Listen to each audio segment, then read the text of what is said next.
Malibu M5 motor. The M5 and M6 have the impellers up on top of them from Malibu.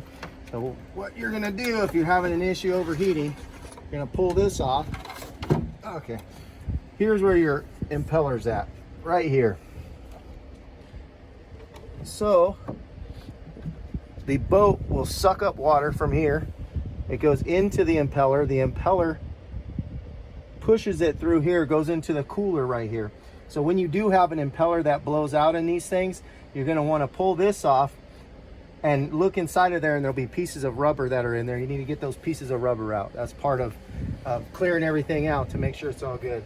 The next thing you're going to do is you're going to take off these 4 cover plate bolts. Here, let me get that down here. You have 4 cover plate bolts right back here. You're going to pull off all 4 of those cover plate bolts, pull it out, and then you're going to take 2 screwdrivers and put them in there, and you're going to pry it out. As soon as it comes out, you'll see a keyway on it. You're going to take your new one, line up the keyway, and shove it back in. It kind of twists as it goes in. It's not going to fit just like a perfect hole in there. You're going to crank it in, and it's going to flatten out on one side, and then you're going to line it up with the keyway and just go ahead and grab it like this and pull the thing in until it goes all the way flush.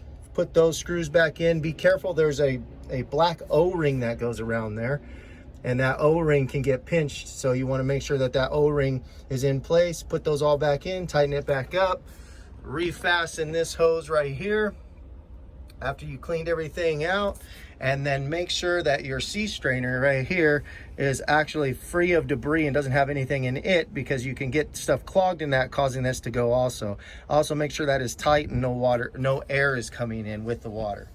All right, and this is a Malibu 2020 M5 and M6 motor.